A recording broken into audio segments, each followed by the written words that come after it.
ప్రసంగి గ్రంథము 9వ అధ్యాయము 10వ వచనం. చేయుటకు నీ చేతికి వచ్చిన ఏ పనినైనను నీ శక్తి లోపము లేకుండా చేయుము. నీవు పోవు పాతాళమందు పని అయినను ఉపాయమైనను తెలివైనను జ్ఞానమైనను లేదు. కొన్ని వారములుగా మనము దేవుని యొక్క ఆశీర్వాదాన్ని గురించి మనం చూస్తున్నాం. యెహోవా ఆశీర్వాదం ఐశ్వర్యం ఇచ్చును, నరుల కష్టము చేత ఆశీర్వాదం ఎక్కువ కాదు. ఈ మాటను బేస్ చేసుకుని దేవుని యొక్క వాక్యం మనం చూస్తున్నాం. యెహోవా ఆశీర్వాదం వేరు, ఐశ్వర్యము వేరు. దేవుని యొక్క ఆశీర్వాదమే మానవునికి ఐశ్వర్యాన్ని ఇస్తుంది. అందుకని మనం ఆశీర్వాదం కొరకు ప్రయాసపడతాం కానీ ఐశ్వర్యం కొరకు కాదు. ఈ రెండింటికి మధ్య ఉన్న వ్యత్యాసాన్ని మనం తెలుసుకోవాలి. చాలా మంది ఏమనుకుంటారంటే ఒక వ్యక్తి ఆర్థికంగా బలపడితే దేవుని యొక్క ఆశీర్వాదం అంటాం. కానీ బైబిల్లో మనం చూస్తే యెహోవా ఆశీర్వాదం ఐశ్వర్యాన్ని ఇస్తుంది. ఆశీర్వాదమే ఐశ్వర్యం అనలేదు, దేవుని యొక్క ఆశీర్వాదం ఐశ్వర్యంతో సమానం అనలేదు. ఐశ్వర్యమే ఆశీర్వాదం బైబిల్ చెప్పట్లేదు. యెహోవా ఆశీర్వాదం ఐశ్వర్యం ఇస్తుంది. కాబట్టి ఆశీర్వాదం వేరు, ఐశ్వర్యం వేరు. ఈ రెండింటి మధ్యన ఉన్నటువంటి వ్యత్యాసాన్ని బైబిలే మనకు బోధిస్తుంది. అందుకనే ఆశీర్వాదం గురించి సరైనటువంటి జ్ఞానం ఉండాలి. ఏదన్నా మనం పొందుకోవాలంటే ముందు దాని గురించి జ్ఞానం ఉండాలి. ఎందుకంటే దేవుడు ఒక వ్యక్తి యొక్క జీవితంలో కార్యము జరిగించడానికి మునుపు ఆ వ్యక్తికి వాక్యం ఇస్తాడు, మాటనిస్తాడు. ఆ మాట ద్వారానే దేవుడు కార్యాన్ని చేస్తాడు. అందుకే దేవుడు ఏ కార్యం చేస్తే మొట్టమొదటిగా వాక్యం దగ్గర స్టార్ట్ అవుతుంది. ఇంకో రకంగా చెప్పాలి, మన వాడికి బాగా చెప్పాలంటే దేవుడు మన జీవితంలో కార్యం చేయాలంటే అది ప్రసంగం దగ్గర స్టార్ట్ అవుతుంది. మనం వాక్యం విన్నప్పుడు ఆ వాక్యం ద్వారానే దేవుడు కార్యాన్ని జరిగిస్తాడు. సృష్టి ఆరంభంలో కూడా సృష్టించడానికి కూడా దేవుడు మాట ద్వారా సమస్తాన్ని చేసడం చూస్తున్నాం. దేవుని యొక్క మాట లేకుండా దేవుడు ఏ కార్యాన్ని చేయట్లేదు. అందుకనే వాక్యము చాలా చాలా ప్రాముఖ్యం. అందుకని ఆశీర్వాదం తెలుసుకోవాలంటే ఆశీర్వాదం కూర్చుంటే జ్ఞానం మనకు మొదటిగా అవసరం. ఆ జ్ఞానం సంపాదించుకున్నప్పుడు ఆశీర్వాదం ఏంటో సరైన జ్ఞానం మనకు వస్తుంది. దాని ప్రకారం మనం నడుచుకున్నప్పుడు దేవుని యొక్క ఆశీర్వాదం పొందుకుంటాం. అందుకని దాన్నే మనం గత 8-9 వారాలుగా తెలుసుకునే ప్రయత్నం చేస్తున్నాం. అందులో గత 2 వారములుగా మన చేతి పని గురించి క్రైస్తవునికి ఉన్న వైఖరి గురించి మనం చూస్తున్నాం. అంటే మనం చేస్తున్న ఉద్యోగం, మనం చేస్తున్న చేతి పని పట్ల దేవుడు ఏమనుకుంటున్నాడు అనేటువంటి దాని గురించి మనం ఆలోచించాలి. ఈ లోకం మనం అనుకుంటామంటే పని గురించి మనకి కొంతవరకు అవగాహన ఉంది కానీ బైబిల్ అవగాహన మనకు తక్కువ. మన చేతి పని గురించి కూడా బైబిల్లో చాలా విషయాలు దేవుడు బోధించాడు. కాకపోతే మనం ఏంటంటే అలాగ ఆలోచించాం. మనం అనుకుంటామంటే దేవుడు ఎంతసేపు ఆత్మ సంబంధ విషయాల గురించి ఆలోచిస్తారు కానీ ఈ భౌతిక సంబంధ విషయాలను దేవుడు పెద్దగా పట్టించుకోవడం అనుకుంటాం. కానీ గమనించాం, మన జీవిత కాలంలో ఎక్కువ శాతం మనం చేసేటువంటి వృత్తిలోనే పనిలోనే గడుపుతుంటాం. మన జీవితంలో సగం కంటే ఎక్కువ శాతము ఏదో ఒక పని చేస్తూనే బ్రతాం. అంటే 24 hours లో మన నిద్రపోయేటువంటి టైం తీసేస్తే మిగిలిన టైం అంతట్లో కూడా ఎక్కువ శాతం మన జీవితం సగం పైనే మనం చేసేటువంటి పని మీదే దృష్టి పెడుతుంటాం. సమయం అంతటిని కూడా పని మీదే గడుపుతుంటాం. మరి మన జీవితంలో పని ఏంటంటే ఇంత సమయాన్ని తీసుకుంటున్నప్పుడు అదంత ప్రాముఖ్యం అన్నప్పుడు ఆ పని గురించి ఏంటో మనం తెలుసుకోవాలి. ఎందుకంటే అది అంత ప్రాముఖ్యం కాబట్టి జీవితంలో ఎక్కువ శాతం జీవితము పని మీదే మనం గడుపుతున్నాం కాబట్టి దేవుడు కూడా దానికి వాల్యూ తెలిసి ఆ పని గురించి కూడా దేవుడు బైబిల్ రాసి ఉంచాడు. అందుకనే చేతి పని గురించి మనం తెలుసుకోవాలి.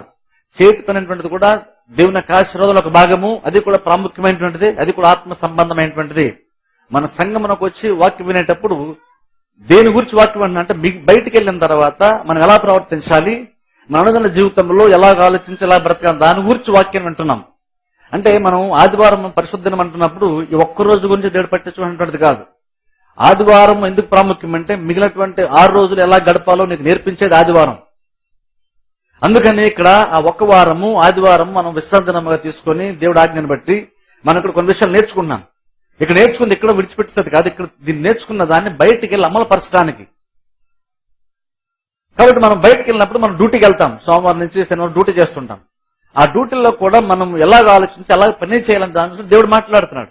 ఎందుకంటే ఎక్కువ శాతం జీవితం మనం దానిలో గడుపుతున్నాం కాబట్టి దేవుడు కూడా దాని గురించి ఎక్కువ మాట్లాడుతున్నాడు. అందుకని ఎప్పుడు గమనించండి, పని విషయానికి వచ్చేసరికి ఏదో సేవే దేవుడు ఇష్టపడుతున్నాడు, అదే ప్రాముఖ్యం ఏంటంటే దేవుడు దాన్ని ఆస్వాదిస్తాడు, దేవుడు దాని గురించి ఆలోచిస్తాడు. ఇవన్నీ కూడా భౌతిక సంబంధం ఏంటో అనుకోకూడదు. చేతి పనిటువంటిది కూడా ఆత్మ సంబంధమైనటువంటిది. అందుకని మనకంటే ఎక్కువగా దేవుడు దాని గురించి మాట్లాడుతున్నాడు. మీ ప్రయత్నంలోనూ సఫలపరుస్తానని మానవుడు అడక్క మునిపే దేవుడు చెప్పాడు మాటల గురించి. మనం చేతితో చేసేటువంటి పని దేవుడు ఆస్వాదిస్తాడు. అందుకని పని గురించి మనం నేర్చుకుంటున్నాం. మనం చేసేటువంటి ఉద్యోగాన్ని మనం ఏం పని చేసినా సరే ఎలా చేయాలి, ఎలాంటి ఆలోచనతో పని చేయాలి దాని గురించి మనం నేర్చుకుంటాం. అందరూ చూడండి, దేవుని యొక్క ఆశీర్వాదం తెలుసుకుంటే చేతి పని గురించి తెలుసుకుంటున్నాం. ఎందుకంటే దేవుని యొక్క ఆశీర్వాదం అటువంటిది దేవుడు మనం పైకి తీసుకొని రావాలనుకున్నప్పుడు, అది ఆర్థికంగా కానీ ప్రమోషన్స్ పరంగా కానీ ఎలాగైనా సరే దేవుడు మనల్ని హెచ్చింపచేయాలనుకున్నప్పుడు మనం చేసేటువంటి పని మీద దేవుడు దృష్టి పెడతాడు. మనం ఎలా పని చేస్తామని దేవుడు చూస్తాడు. దేవుడు నమ్మకస్తులైనటువంటి వారు కూడా దేవుడు వెతుకుతున్నాడు అంట. అంటే జస్ట్ నువ్వు పని చేసేటప్పుడు నిర్లక్ష్యంగా పని చేసి తెచ్చుకొచ్చి ప్రభువుని ఆశీర్వదించి ప్రభువుని ప్రార్థన చేసి దేవుడు ఆశీర్వదించడు. ఎందుకంటే నమ్మకంగా పని చేయమని దేవుడు ఆల్రెడీ చెప్పాడు. అడుగు ప్రతివానికి ఇవ్వమని దేవుడు చెప్పాడు కాబట్టి ప్రార్థన చేస్తున్నాం. కానీ అదే మాట చెప్పాడు, దేవుడు నమ్మకంగా పని చేయమని కూడా చెప్పాడు. ఆ పని చేయకుండా ప్రభువుని ఆశీర్వదించి ప్రభు అని చెప్పేసి నేను నమ్ముతున్నాను దేవుడిని ఆశీర్వదిస్తాడు అని ఎదురు చూడడం అజ్ఞానం. ఎందుకంటే దేవుని యొక్క ఒక ఆజ్ఞను నువ్వు లోబడుతూ మరొక ఆజ్ఞను మీరితే దేవుని యొక్క కార్యం జీవితంలో జరగదు. ప్రార్థన అవసరమే, కానీ ఎప్పుడంటే నమ్మకంగా పని చేస్తూ అప్పుడు నువ్వు చేసిన చేతి పని కొరకు ప్రార్థన అవసరం. అంతేగాని ఒక దగ్గర దేవునికి అవిధేయత చూపుతూ చేతి పని సరిగ్గా చేయకుండా చర్చలోకి వచ్చి అడుగు ప్రతివానికి ఈ పని దేవుడు చెప్పాడు నమ్ముతున్నాను కాబట్టి నేను ప్రార్థన చేస్తాను దేవుడిని ఆశీర్వదిస్తాడంటే దేవుడు అలాగని కార్యాన్ని చేయడు. ఎందుకంటే దేవుడే చేతి పని గురించి చెప్పిన అర్థం ఏంటంటే చేతి పని వెళ్ళబడితేలా చేయడానికి వీలు లేదు. నువ్వు చేతి పని ఎలా చేసినా పర్లేదు, దేవుడు దాని గురించి పెద్ద సీరియస్ తీసుకోడు అనుకుంటే దేవుడు అంతగా చెప్పాల్సిన పని లేదు. కానీ దేవుడు క్లియర్ చెప్తున్నాడు పని గురించి. అందుకు నేను కూడా కొన్ని విషయాలు నేను మాట్లాడతాను. ఇక్కడ మొదటిగా చదువుకుందాం. 10వ వచనం, ప్రసంగి గ్రంథం 9వ అధ్యాయం 10వ వచనం. చేయుటకు నీ చేతికి వచ్చిన ఏ పని అయినను నీ శక్తి లోపం లేకుండా చేయుము. చేయుటకు నీ చేతికి వచ్చిన ఏ పని అయినను, చేయటానికి నీ చేతికి వచ్చిన ఏ పనిను శక్తి లోపము లేకుండా చేయము. చేతికి వచ్చిన ఏ పని అయినా సరే చేయడానికి నీకు అవకాశం దొరికినప్పుడు అది ఏం పని అనేటువంటి దాని నుంచి ఆలోచించకుండా అది ఏ పని అయినా సరే నువ్వు చెయ్యు, అది శక్తి లోపము లేకుండా చెయ్యు. ఏ పని అయినా సరే దేవుడు చేయమంటున్నాడు. ఇప్పుడు ఫస్ట్ వచ్చి దాని మీద మైండ్ పెట్టండి. కొంచెం మనం ఏమనుకుంటామంటే కొన్ని గొప్ప కార్యాలు కొన్ని ఉన్నాయి, అల్పమైన కార్యాలు కొన్ని అనుకుంటాం. కానీ పని విషయానికి వచ్చేసరికి దేవుడు ఎలా మాట్లాడతాడంటే పెద్ద పని చిన్న పని అంటే దేవునికి ఆ రకమైనటువంటి వ్యత్యాసం డిఫరెన్స్ దేవునికి లేదు. దేవునికి ఆ డిఫరెన్స్ లేదు. మనది పెద్ద ఉద్యోగమా చిన్న ఉద్యోగమా, నేను చేసేది దేవుని రాజ్యంలోకి సంబంధించిన సేవ చేస్తున్నా లేదంటే భౌతిక సంబంధం ఏంటంటదా, దేవుడు అలాగున్న పనిని వేరు చేయట్లేదు. ఎవరు చేసినా సరే పనంతటిని దేవుడు ఒకలాగా చూస్తున్నాడు. పనిని పనిగా దేవుడు చూస్తున్నాడు. అది సంఘం నడిపించేటువంటి పని కావచ్చు, కుటుంబాన్ని కట్టుకోవడానికి నువ్వు బయట చేసుకున్న ఉద్యోగం కావచ్చు, ఏదన్నా సరే దేవుడు పనిని పనిగానే చూస్తున్నాడు. నీ చేతికి వచ్చిన ఏ పనైనా సరే, ఏ పని సరే అంటే అర్థం ఏంటంటే నీకు చిన్న పని పెద్ద పని కాదు, లేదా అది నీ స్టేటస్ తగ్గ పనా కాదా అని కాదు, లేదా నువ్వు చేయడానికి దానికి అంత వాల్యూ ఉందా లేదా అని అలా చూడొద్దు. నువ్వే పనైనా సరే చేయడానికి నీకు అవకాశం దొరికితే మాత్రం ఖచ్చితంగా దాన్ని చేసే. ఎందుకంటే ఓ టైం వస్తుందంట, దేవుడే చెప్తున్నాడు. ఓ టైం వచ్చినప్పుడు నువ్వు ఆలోచించి జ్ఞానంగా ఆలోచించడానికి అక్కడ నీ జ్ఞానం ఉపయోగపడదు. అలా నువ్వు పని చేయడానికి అక్కడ నీ శక్తి కూడా అక్కడ ఉపయోగం ఉండదు. ఎటువంటి ఉపయోగం లేని ఒక టైం వస్తుంది, ఆ టైం నువ్వు చేయాల్సిన అవసరం లేదు. కాబట్టి అది తెలుసుకొని నువ్వు బ్రతుకున్నప్పుడు నీకు అవకాశం దొరికిన ప్రతి అవకాశాన్ని కూడా సద్వినియోగం చేసుకో. చేయటానికి నీ చేతికి వచ్చిన ఏ పని అయినా సరే శక్తి లోపం లేకుండా చేయి. ఫస్ట్ ఆల్ దేవుడు చెప్తున్నాడు పని చెయ్యు, అవకాశం దొరికినప్పుడు తప్పించుకోవద్దు. అదే పని సరే నేను చెప్తాను గమనించండి. అది నువ్వు జాబ్ చేసే చోట సరే కావచ్చు తప్పించుకోకూడదు, ఇంట్లో చేసేటువంటి పని అయినా సరే కావచ్చు తప్పించుకోకూడదు, చర్చిలో చేసేటువంటి పని అయినా సరే తప్పించుకోకూడదు. అలా చేయమని దేవుడు చెప్తాడు. నీకే అవకాశం దొరికినా సరే అది నీకు సంబంధించిందా కాదా, అది అందరూ నీకు పేరు వస్తుందా లేదా, నీకేదైనా లాభం ఉంటుందా లేదా అన్న దాని గురించి ఆలోచించదని దేవుడు చెప్తున్నాడు. గత వారు నేను దావీదు ఎగ్జాంపుల్ చూపించని చూసారా. దావీదుడు అభిషేకించిన తర్వాత దావీదు వెళ్ళి మరలా గొర్రెలనే కాసుకున్నాడు. ఆ తర్వాత సౌలుకి చాలా ఉపయోగపడ్డాడు దావీదు. అలా ఉపయోగపడ్డంలో దావీదుకి ఎటువంటి ప్రత్యక్షంగా ప్రయోజనం లేదు, తనకి ఎటువంటి లాభము లేదు. అయినా సరే దావీదు సౌలుకి సర్వీస్ చేశాడు. ఎందుకు చేశాను, నేను రాజును అవుతాను కాబట్టి ఈయన సర్వీస్ చేద్దాం, ఈయన దగ్గర నుంచి ఫేవర్ సంపాదించుకుందాం అనడానికి పని చేయలేదు. ఏదో సౌలుకి మెప్పు పొందడానికి పని చేయలేదు. ఆయనకు అవకాశం దొరికింది, అది ఆయన చేయగలిగినటువంటి పని కాబట్టి అవకాశం దొరికినప్పుడు దావీదు పని చేశాడు. దావీదు ఎప్పుడు పనికి ఎస్కేప్ అయ్యేటువంటి వాడు కాదు. గమనించాలి విషయాన్ని. చూడండి, దేవుడు ఆశీర్వదించాలన్నాడు, దేవుడు ప్రమోషన్స్ ఇవ్వాలి, దేవుడు మనకు మంచి పొజిషన్ లో పెట్టాలనుకున్నప్పుడు దేవుడు ఆటోమేటిక్ గా కూడా దేవుడు ఊరికి నివ్వడు. నువ్వు ఆల్రెడీ నువ్వు చేస్తానంటే పనిలో నువ్వు ఎలా ఉన్నట్టు దేవుడు చూస్తాడు. దావీదు గొర్రెలు కాసినప్పుడు చాలా నమ్మకంగా పని చేశాడు. ఆయనకి ఏ అవకాశం ఉన్నా సరే విడిచిపెట్టలేదు. ఆయన సౌలు సర్వీస్ చేయాల్సి వస్తే సర్వీస్ చేశాడు. ఆయన ఎస్కేప్ అవ్వలేదు. అందులో దానికి ఎటువంటి జీవితం లేదు, ప్రయోజనం ఏమీ లేదు, కానీ పని చేశాడు. గొలియాతును చంపేటప్పుడు కూడా అది ఆయన పని కాదు. గొలియాతును చంపాల్సినటువంటి సౌలు సైతము, సైన్యం సైతం సైలెంట్ కూర్చుంటే ఎవరు దావీదు నువ్వు చంపుతామని అడగలేదు. దావీదే వాలంటీర్ అడుగు ముందుకి వేశాడు. అది యాక్చువల్గా దావీదు పని కాదు, అది దావీదు చేయ పని ఎవ్వరు అడగరు ఆయన్ని. కానీ దావీదు యొక్క లక్షణం ఏంటంటే ఆయనకు అవకాశం దొరికినప్పుడు అదే పని అయినా సరే, ఆ పని చేయాల్సినటువంటి వాళ్ళు చేయకపోయినా సరే, దావీదు కనుక అక్కడ ఉంటే అక్కడ ఏ లోటు లేకుండా ఉన్న ప్రతి అవకాశాన్ని దావీదు తీసుకొని సద్వినియోగం చేసుకొని ఆ కార్యాన్ని చేసేవాడు. గొలియాతును చంపుతున్నప్పుడు నేను గొలియాతును చంపిన తర్వాత అందరూ నన్ను గురించి గొప్పగా పాడతారు, పాటలు పాడతారు, సౌలు కంటే గొప్పగా హెచ్చిస్తారని దావీదు అనుకోలేదు. గొలియాతును చంపాలనుకున్నాడు, అదొక అవకాశం అనుకున్నాడు, చంపాడు అంతే. వీడిని చంపితే నాకు లాభం ఉందా అని క్యాల్కులేట్ చేసుకుని సౌలు కంటే ఎక్కువ నాకు పేరు రావాలి, నేను అలాగే రాజు అవ్వాలి అని ముందుగానే కొన్ని ప్లాన్స్ వేసుకొని లాభ నష్టాలు అంచనా వేసుకొని దావీదు పని చేయలేదు. దావీదు ఏంటంటే అవకాశం దొరికింది, నేను చేయగలిగింది నేను చేస్తాను అని ముందుకెళ్ళాడు. కానీ అదే దావీదు యొక్క జీవితం టర్నింగ్ పాయింట్ అయింది. ఎక్కడో మూల అడవుల్లో ఎక్కడో ఒంటరిగా గొర్రెలను కాసుకున్నటువంటి దావీదు గొలియాతును చంపితే ఒకేసారి రాజ్యమంతట్లో నోటెడైపోయాడు. సౌలు కంటే గొప్ప పేరు సడన్ గా వచ్చేసింది. కానీ దావీదు ఎప్పుడో సడన్ గా ఒక పని చేస్తే సడన్ గా పేరు వచ్చేలేదు దానికి. కొంచెం కొంచెంగా ఉన్నటువంటి దానిలో అలా నమ్మకంగా పని చేసుకుంటూ వెళ్ళాడు. ఓ టైం వచ్చినప్పుడు దేవుడు దాన్ని చూశాడు, గొలియాతు అనేటువంటి ప్రాబ్లంను పంపించాడు. ఆ ప్రాబ్లంలో దావీదు యొక్క ఆశీర్వాదం ఉంది. ఆ ప్రాబ్లం సాల్వ్ చేయగానే ప్రజలందరి దగ్గర రికగ్నిషన్ వచ్చింది. దావీదు ఆ గుర్తింపు కోసం పనిచేయలేదు అక్కడ. ఆయన అలా గుర్తింపు లేకుండా సైలెంట్ గా ఆయనకు అప్పగింపని పని అవకాశం అలా చేసుకుంటూ నమ్మకం వెళ్ళిపోతున్నాడు. కాబట్టి ఓ టైం వచ్చినప్పుడు దేవుడు దావీదు హెచ్చించాలనుకున్నాడు. అప్పుడు ప్రజలందరి ఎదుట దావీదుని నిలబెట్టాడు. ఆ పని చేస్తున్నప్పుడు దావీదు చేస్తానని అందరూ ఎక్స్పెక్ట్ చేయలేదు, ఎవరు ఎక్స్పెక్ట్ చేయలేదు. దావీదు వేరే పని కోసం వెళ్ళాడు.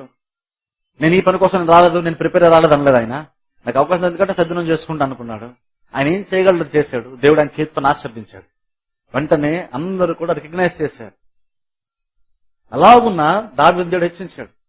ఈ రోజులు ఏంటంటే మనం ఏంటంటే ఆ పని చేయాలనుకున్నప్పుడు చర్చలో పని అనుకోండి, అది నేను నా స్టేటస్ కి, నా క్వాలిఫికేషన్ కి, నా గౌరవానికి తగ్గ పని లేదో మనం చూస్తుంటాం.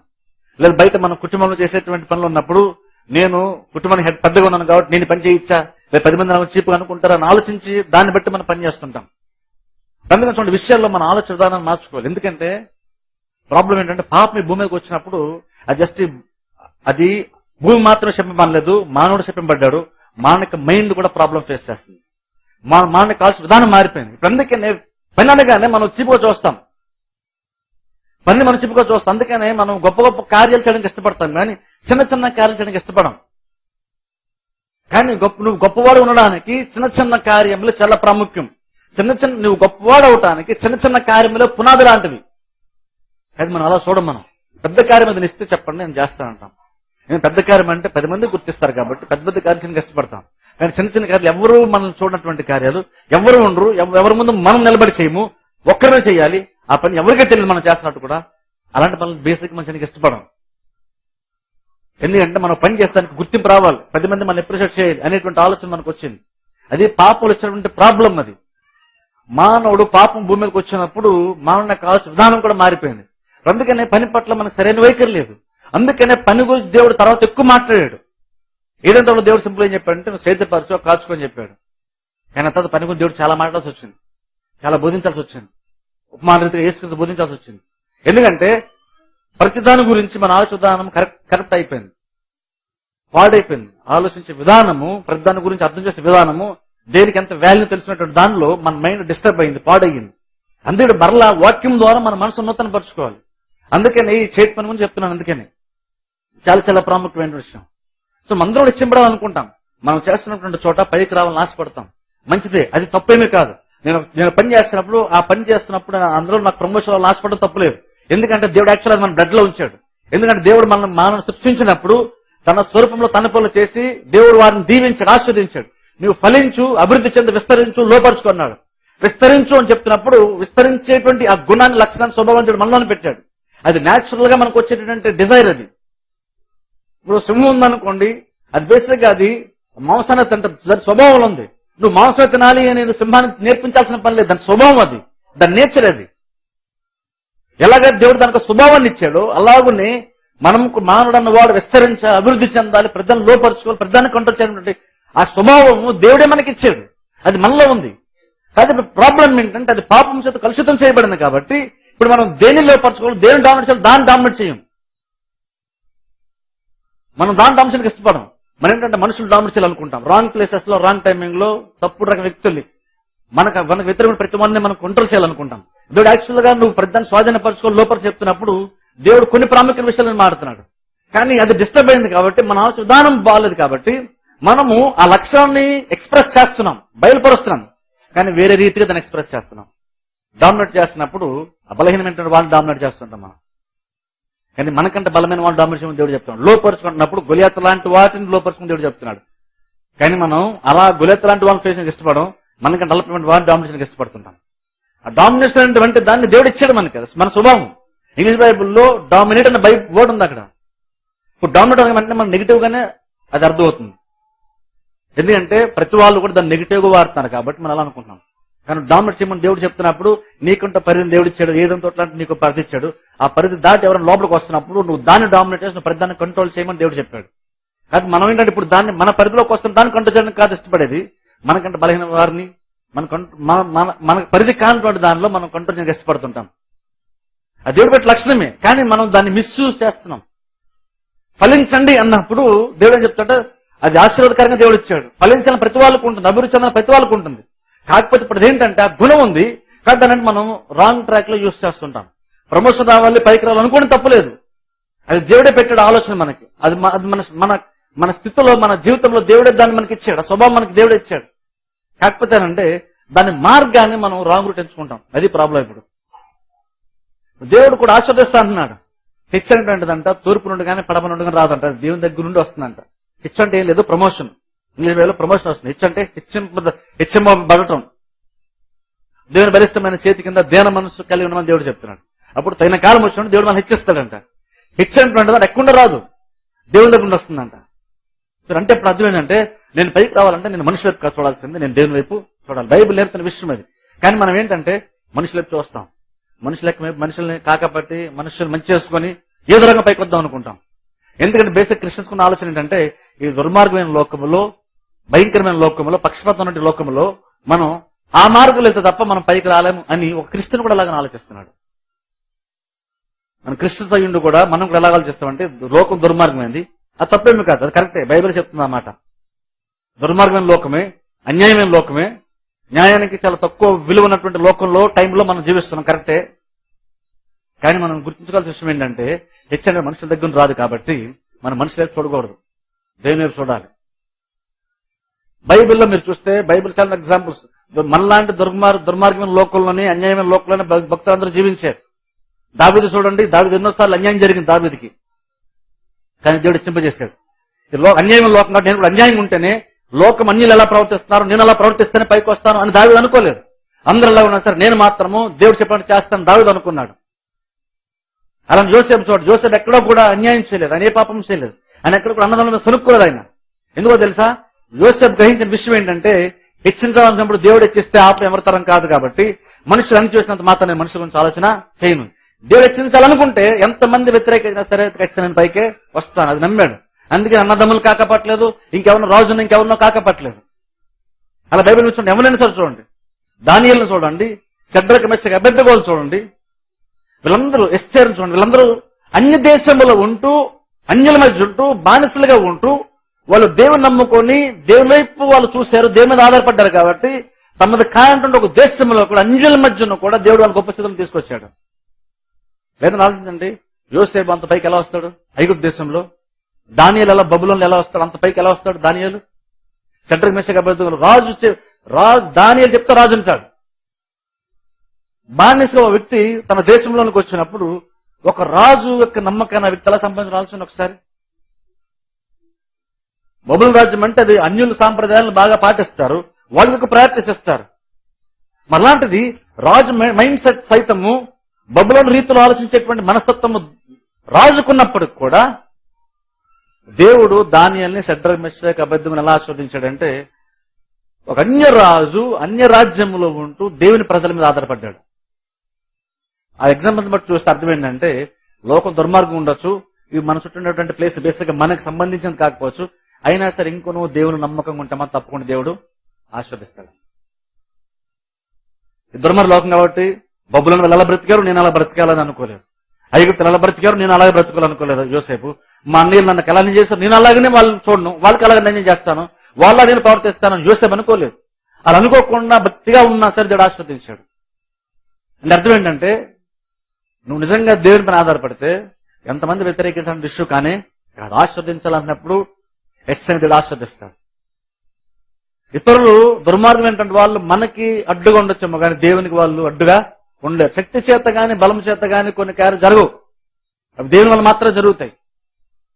అందుకని మనం అలాగా ఆలోచించాలి. అన్యులు వేరుగా మనం పనిచేసేటువంటి చోట, మనం కంపెనీలో పనిచేసిన ఎక్కడ పనిచేసినా అన్యులు దుర్మార్గంగానో కుతంత్రంగానో పాలిటిక్స్ ఉపయోగించి రాజకీయాలు చేసి వాళ్ళు పనిచేసే చోట వాళ్ళు మెప్పు సంపాదించాలని చూడొచ్చు, పైకి రావాలని అనుకోవచ్చు. కానీ యాజ్ ఎ క్రిస్టియన్ గా మనం మాత్రం అలా అనుకోకూడదు. మన మార్గము వేరు, మన విధానం వేరు. కొంతమంది అలా అన్యాయం చేసో కుతంత్రంగానో పని చేస్తాను నటించి పని చేయకుండా తప్పించుకోను, ఎవరో చేసిన పనిని తాము చేసినట్టుగా గుర్తింపు తెచ్చుకొని ప్రమోషన్స్ కొట్టే వాళ్ళు లోకల్ ఉండొచ్చేమో. కానీ క్రైస్తవానికి మనకి విధానం మాత్రం అలాగున్నా ఉండదు. ఒక్కోసారి మనం కష్టపడతాం, ఒక పని కంపెనీలు అక్కడ మన పని సాధిస్తాం, కానీ ఆ క్రెడిట్ వేరే వాళ్ళు కొట్టేస్తారు. మన బాధ అసలు కష్టపడడానికి కానీ గుర్తింపు అంతా పేరంతా వేరే వాళ్ళకి ఇస్తాం, మనం బాధపడుతుంటాం.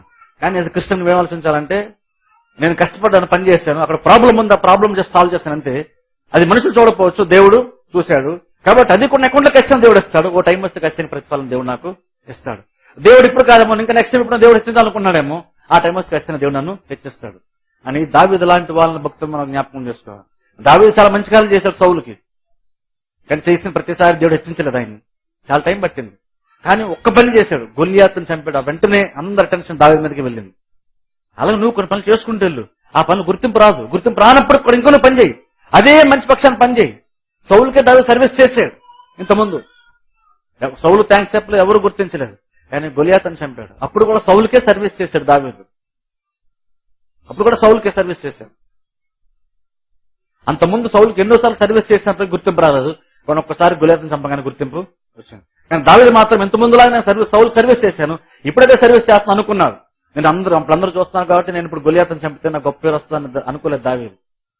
ఎప్పటిలాగానే ఆయనకి అలవాటు, ఆయన చేతికి వచ్చిన ఏ పని అయినా సరే చేయడం దావీదుకి అలవాటు. అది చేశాడు కాబట్టి దేవుడు దావీదుని ఒక టైం నుంచి హెచ్చించాడు. ఏదన్నాను క్రిస్టియన్ గా మనం కూడా పని గురించి అలా ఆలోచించాలంటాను. మనం అడక్క మునిపే, మనం సృష్టించక మునిపే దేవుడు మన గురించి ఆశీర్వాదం వచ్చాని పలికి మీరు ఫలించండి, విస్తరించండి, లోపరచుకొని దేవుడు మానవ సృష్టించాలని దేవుడు డిస్కస్ చేసుకున్నప్పుడే మానవుడు ఎలా ఉండాలి అని దేవుడు నిర్ణయించాడు. అందుకే అంటాను, హెచ్చించబడాలి అనేటువంటి ఆశ ఉండడం తప్పేమీ కాదు. ఎందుకంటే ఆశ యాక్చువల్గా వచ్చింది మనకి స్వతహా వచ్చింది కాదు. దేవుడు ఆది మానవుని చేసేప్పుడు, మొట్టమొదటి మానవుని చేసినప్పుడే ఆ లక్షణాన్ని గుణాన్ని మనిషిలో పెట్టాడు. అందుకనే క్రిస్టియన్స్ కదా అన్యులు అందరూ ఆలోచిస్తారు పైకి రావాలని. ఇప్పుడు చేస్తుంటే జాబ్లు ఏ పొజిషన్ ఉన్నారు, ఆ పొజిషన్ ఉంటే పైకి రావాలని ప్రతి వాళ్ళు ఆలోచిస్తారు. ఎవరు ఏ చిన్న పని చేసుకున్నా సరే, ఏ చిన్న కంపెనీలు ఏ చిన్న పని చేసుకున్నా సరే, ప్రతి వాళ్ళకు ఉన్న ఆశ ఏంటంటే అట్లీస్ట్ నేను ఏదో ఒక మెట్టు ఈ పనిలో పైకి ఎక్కాలి. అట్లీస్ట్ క్లీనింగ్ చేసేటువంటి డిపార్ట్మెంట్ అనుకోండి, సపోజ్ అనుకుందాం.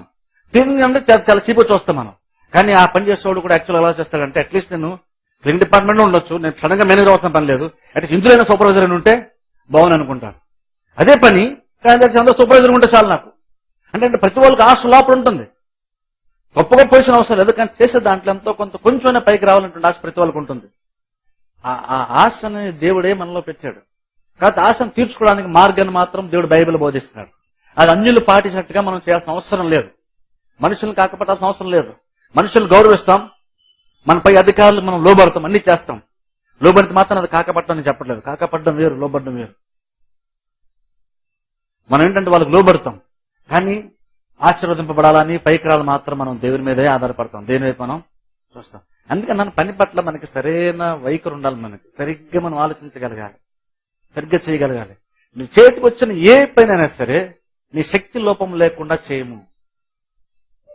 శక్తి లోపం లేకుండా అంటే శ్రేష్టమైన రీతిలో పనిచేయమని దేవుడు చెప్తున్నాడు. బెస్ట్ గా నీ పని నువ్వు చేస్తే దేవుడు దాన్ని బట్టి దేవుడు మనల్ని ఆశీర్వదిస్తాడు. దేవుడు ఎలాగ పడితే ఆశీర్వాదం ఇష్టపడలేదు, నువ్వు శ్రేష్టమైన రీతిలో నువ్వు ప్రూవ్ చేసుకుంటేనే దేవుడు నిన్ను ఆశీర్వదిస్తాడు. క్యాజువల్ గా దేవుడు ఆశీర్వదించాడు.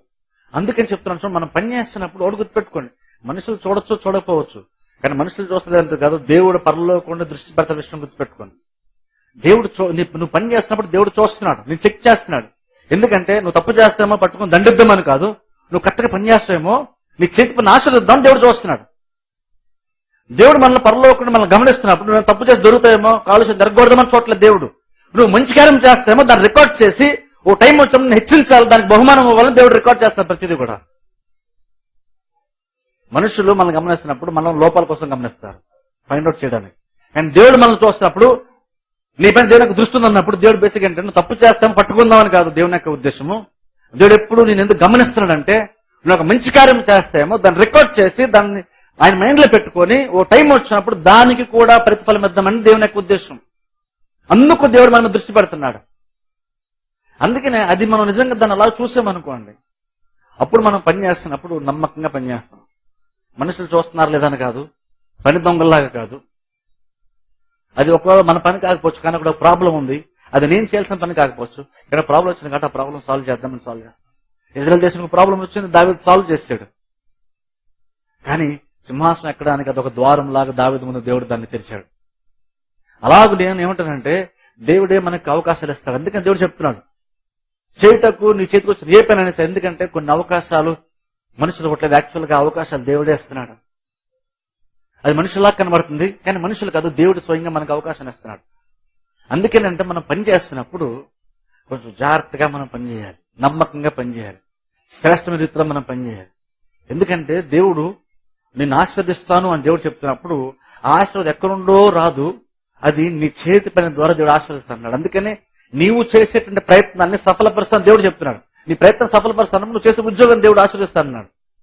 దేవుడు వేరేగా ఆశీర్వదించుడు, నువ్వు చేసేటువంటి చేతి పని ద్వారా దేవుడిని ఆశీర్వదిస్తాడు. అందుకే మీరు బైబిల్ చూడండి, ఎవరైనా సరే దేవుడు ఆశీర్వదించిన వాళ్ళు చూడండి, వాళ్ళు ఏ పని చేయకుండా సైలెంట్ కూర్చొని జస్ట్ ఊరిని ప్రార్థన చేసుకుంటూ బైబిల్ చదువుకుంటూ ఉన్న వాళ్ళని దేవుడు ఆశీర్వదించలేదు. భక్తి ఉండాలి, బైబిల్ చదువుకోవాలి, ప్రార్థన చేసుకోవాలి. కానీ దేవుడు జస్ట్ దాన్ని మాత్రం చూడట్లేదు. నువ్వు బైబిల్ మూసేసి నువ్వు ప్రార్థన ముగించేసి తర్వాత నువ్వు ఇంట్లో పని చేస్తున్నప్పుడు కానీ, నువ్వు డ్యూటీలో చేస్తున్న జాబ్ లో కానీ నువ్వు ఎలా ఉంటావు దేవుడు చూస్తున్నాడు. నేను బేసిక్ దేవుడు నిన్ను ప్రమోట్ చేయాలనుకున్నప్పుడు నువ్వు నమ్మకంగా లేదో చేస్తున్నది దేవుడు చూస్తాడు. ఎందుకంటే దేవుడు అన్యాయస్తుడు కాదు. జస్ట్ నువ్వు ఏదో కూర్చొని ఒక అరగంట ప్రార్థన చేస్తావు కదని చెప్పేసి నీకు నమ్మకంగా పనిచేసేటువంటి వాడిని అంచివేసి నిన్ను దేవుడు తెచ్చే పొజిషన్ పెట్టడు. ఎందుకంటే బైబిల్ మనం చూస్తే చూడండి, దేవుడు అంట నీతిమంతుల మీదను అనీతిమంతుల మీదను తన వర్షాన్ని ఎండని దేవుడు సమానంగా ఇస్తున్నాడంట. అది దాన్ని ఇంగ్లీష్ అంటే కామన్ గ్రేస్ అంటాం. అంటే అర్థం సహజంగా అందరికీ దేవుడు ఇచ్చేటువంటి కృప. కష్టపడితే ఎంతో కొంత జీతం వస్తున్నది కేవలం క్రిస్టియన్స్ కాదు, అన్యులు కూడా వస్తుంది. ఎందుకంటే అది దేవుని యొక్క కృప. అది దేవుడు తను నమ్మిన వారికి మాత్రమే శ్వాస తీసుకోవడానికి గాలిని ఇవ్వట్లేదు, ఆక్సిజన్ ఇవ్వట్లేదు, అందరికీ ఇస్తున్నాడు. ఎండని వర్షాన్ని అన్నిటినీ కూడా మనతో పాటు అన్యులు కూడా సమానంగా ఇస్తున్నాడు. అందుకనే వాళ్ళు కూడా కష్టపడితే ఎంతో కొంత ప్రతిఫలం వాళ్ళకు కూడా వస్తుంది. మనకు వచ్చిన బెనిఫిట్స్ వాళ్ళు కూడా వస్తున్నాయి. వాళ్ళు దేవుని నమ్మనప్పటికీ, చాలా మంది నాస్తికులు ఉండి దేవుని తృణీకరించే వాళ్ళైనప్పుడు కూడా, దేవునికి వ్యతిరేకంగా జీవించాలన్నప్పుడు కూడా వాళ్ళు కూడా ప్రతిరోజు శ్వాస పీల్చడం బ్రతకడానికి దేవుడు ఆక్సిజన్ వాళ్ళకి ఇస్తున్నాడు, తాగడం నీళ్ళు ఇస్తున్నాడు, ఎండనిస్తున్నాడు, ఆహారం ఇస్తాడు, అన్ని ఇస్తున్నాడు, ఆరోగ్యాన్ని ఇస్తున్నాడు దేవుడు వాళ్ళకి. ఎందుకంటే దేవుని యొక్క కృప. అది మనిషి బ్రతకాలి, తన స్వరూప తలపులు చేయబడ్డాడు, దేవుడు తన ప్రేమను కనపరచాలనుకున్నాడు. అందుకని అన్యులైన సరే దేవుడు ఎంతో కొంత కృపను వాళ్ళకి ఇస్తున్నాడు. కానీ యాజ్ బిలీవర్ గా దేవుని నమ్మిన వాళ్ళకి గుర్తుపెట్టుకోండి, మనం వాళ్ళకంటే ప్రత్యేకమైన వాళ్ళము. వాళ్ళకి ఎంతో కొంత కృపను, కామన్ గా దేవుడు అందరికి ఇచ్చే కృపను వాళ్ళకి ఇస్తున్నాడు. కానీ మన దగ్గరకు వస్తే మనం అలా అని కాదు, మనం ఏర్పరచబడినటువంటి వారము. అంటే వాళ్ళకి ఇచ్చే కృప నీకు ఇవ్వట్లేదు, నీకు ఇంకా కొంచెం ఎక్కువ కృపను, ఇంకా ఎక్కువ ఫేవర్ని దేవుడు నీకు చేస్తున్నాడు. అందుకే అంటాను, నువ్వు వాళ్ళలాగా ఆలోచించొద్దు. పురుషులు గమనించండి, అన్యులు ఎందుకు ప్రమోట్ అవుతారు అంటే మన దుర్మార్గ లోకం అండి, అలాగే చేశారు అందుకని జరిగినంటాం. ఏమో ఒకవేళ వాడు అన్యాయం చేస్తున్నాడు నేను కాదన్ను, లేదంటే వాడు నిజంగా పని చేస్తాడు, నమ్మకంగా పని చేస్తాడేమో, వాడికి అప్పగిన పని నమ్మకంగా చేస్తాడేమో. అందుకని ఆ నమ్మకంగా చేస్తున్న దాన్ని బట్టి దేవుడు తనకు అందరికి ఇచ్చేటువంటి ఆ కామగా ఇచ్చిన కృపలో నుంచి ఆ వ్యక్తిని బహు దేవుడు పైకి తీసుకొచ్చాడేమో. మనం ఒకసారి ఏంటంటే మరి భక్తి ఎక్కువైపు ఎలా ఆలోచిస్తాం, కొంచెం అది భక్తి కొంచెం మూర్ఖంగా మనం ఆలోచిస్తాం, మూఢభక్తిలాగా అలా ఆలోచిస్తాం. మనం ఎలాగంటే మనం ప్రార్థన చేస్తున్నా దేవుడు ఆస్వాదించాలనుకుంటాం, కానీ కష్టపడి పనిచేయడం గురించి ఆలోచించాం. ఏదో రకంగా దేవుడు చేస్తున్నా దేవుడు నమ్మాను కాబట్టి దేవుడు ఏదో రకంగా నాకు చేస్తాను అనుకుంటాం. దేవుడు ఏదో రకంగా చెడు, దేవుడు నమ్మకంగా పనిచేసేట్టున్నా ఆస్వాదిస్తా అంటున్నాడు. అందుకని జస్ట్ నువ్వు బిల్లివర్ కాబట్టి దేవుడు ఆస్వాదిస్తాను ప్రసంగం విన్నావు కాబట్టి దేవుడు ఏదో రకంగా ఆస్వాదించేస్తారులేండి అనుకోకండి. దేవుడు ఏదో రకంగా పనిచేయడు. దేవుడు ఎలాగ పనిచేయని చెప్పినప్పుడు ఎలాగ చేస్తారని దేవుడు ఆస్వాదిస్తాడు. మనం ఎలా పడితే అలా ఉన్నా కాదు అని అన్నాను. ఒక సందర్భంలో నువ్వు ప్రార్థన చేయడం మానేసి ఫస్ట్ ఆఫ్ ఆల్ నేను చేయడం నమ్మకంగా పనిచేయడం నేర్చుకోవాలి. ఎందుకంటే నువ్వు నమ్మకంగా పని చేసేటువంటి దాన్ని కూడా కొన్నిసార్లు అక్కడ సరిగ్గా లేకుండా నువ్వు ప్రార్థన మాత్రం కరెక్ట్గా చేస్తావు. దేనికి ఆ వాల్యూ ఉంది, ఎక్కడ నువ్వు ఎలా చేయాలో ప్రవర్తించాలో ఆ జ్ఞానం నీకు ఉండాలి. నువ్వు ప్రార్థన చేసుకో, అట్ ద సేమ్ టైం నువ్వు పని కూడా చేయాలి. ఎందుకంటే ఆఫ్టర్ ఒక అన్యుడే నమ్మకంగా పని చేస్తే ఆ వ్యక్తి దేవుడు ఆశీర్దిస్తున్నప్పుడు నువ్వు నిజంగా నువ్వు బిలీవర్ అయ్యి ఉండి నీకు దేవునికి ప్రత్యేకమైన కృప ఉండి దేవుని యొక్క ఆశీర్వాదం నీపై ఉన్నప్పుడు నువ్వు ఇంకా నమ్మకంగా పనిచేస్తావు. వాళ్ళకంటే దేవుడిని ఇంకా హెచ్చింప చేయాలి. ఖచ్చితంగా అన్యుల కంటే మనకి ఎక్కువ ఫేవర్ దేవుడు ఇస్తున్నాడు, ఎక్కువ కృపనిస్తున్నాడు. అయితే మరి ఎందుకైనా మన క్రిస్టియన్గా మనం ఒక్కోసారి మైనారిటీ కేటగిరీలో మనం ఉంటాం. అంటే ప్రాబ్లం ఇదే. మరి ఏంటంటే పనికి వాల్యూ ఇవ్వం మనం. అన్యులు చూడండి, ఒక పనిని వాళ్ళు దేవుడిలా చూస్తారు. పని వాళ్ళు దేవుడిలా చూస్తారు. ఒక ఆయన దగ్గరకు వచ్చి మాట్లాడుతున్నప్పుడు జస్ట్ గవర్నమెంట్ జాబ్ చేసుకుంటాడు ఆయన. ఒక ఆయన